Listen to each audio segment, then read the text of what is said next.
So I've spent the last few days enjoying my favorite parts of Winterlude here in our nation's capital, but I wanted to bring in some of my friends from CTV Ottawa, who you will probably recognize at home, to talk about their experiences of Winterlude and how they champion cold in this beautiful city. So we have Patricia Boal and Skube from CTV Ottawa. Thanks so much for being here, you guys. Thanks for having us, Kelsey. Share the throne. This is lovely. I know, it's nice. The butt's a little cold, but that's okay. True.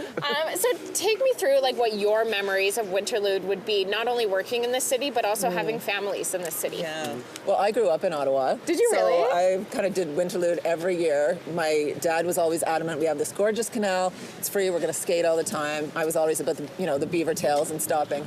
And then, so when I had my own kids, it's like going out and reliving all those memories, and there's Jacques Cartier Park where all the ice slides are. Yeah. I used to bus my kids out of school on a Friday afternoon so yeah, we you did. could avoid the lines and go do that. And then last year I skated on the canal with my dad, who was 80. It was, yeah, so I was hoping to do that again this year, but gosh, it looks I know. like so it might not happen. What is that like, being in a city that always has the canal, and then this year, this is now the latest it's ever not been open. Yeah. We're not looking good for the whole season. What does that feel like? Yeah, I know you guys will compare weather notes, but last year it was a reprieve, right? The convoy was happening in February, and the canal was this little sort of peaceful island of sanity in the middle of everything, and we were on it a lot last year. It was great. They started selling alcohol on the canal for the first time last year. A little distilleries place opened up, you could get a little hot toddy. It was great.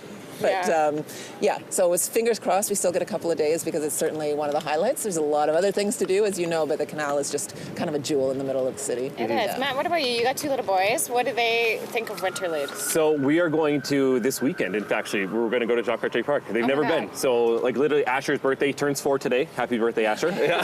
But so we're going to go. They haven't. We haven't had a chance last year. It was a little bit chillier last year, and they were, I think, just a little bit little. So we're going to go and check out the ice slides for the first time this year. Go and check out Snowflake Kingdom. There they are. They love their hockey, and certainly this point. But I remember when I was a kid, my aunt and uncle and cousins lived in Ottawa, lived in Canada.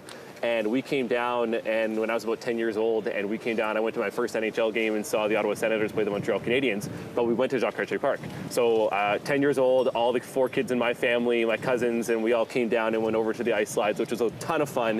When you're a kid, there's nothing better than jumping onto a tube and being able to just go right down the hill, which is a blast. And then Snowflake Kingdom, and so it's always cool. The ice sculptures always interested me too, because I was never really able to understand how you can intricately carve something like that to look at. So it's always a highlight for me too, to be able to walk around. They are surviving from what I've seen so far today, because it's been so warm. There's going to be some more events this weekend, both Saturday and Sunday in the morning and evening. They're bringing in some fresh ice. They brought it down from Mont Tremblant. It's in the freezer. It's ready to go, and they're going to start carving. You guys, I can't let you go without talking about pickleball, because I know you talk about it a lot, and you love your pickleball. We do. So how's it going? How's the season? Who's winning?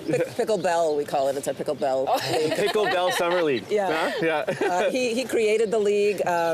He's pretty good. There's a few people who are really good, but we played a lot through the winter as well. There's a RA center close by that has indoor pickleball. You have to book your courts early, because it's a huge craze, and it's a lot of fun, friendly competition. Yeah, and we during the summer we had people from the Bell Media Building, radio stations, TV stations. We had 40 people last summer sign up. We had partners. I arranged a whole league that you got to play each other each week. So it was just kind of it was wonderful, and being able to go every week. It's one of the things people sometimes it's underestimated. I think it's not an old person sport. Fastest growing sport in North America. This is my pitch, just in case you haven't played it yet. But it's a ton of fun, and it's easy. And there's people from all different ages can be playing it, so it's a blast. Awesome. Claire Hanna from TSN is playing with us. You can join. Come on down in the summer. Bring your kids. I mean, the invite's there. I'm here. Speaking of coming on down, Matt's going to be on Your Morning coming up in March, so make sure you stay tuned for that. You guys, thank you so much. Thanks, Thank you. Okay. Hey, thanks for watching. If you liked this, be sure to subscribe here, or you can check out more Your Morning videos right here.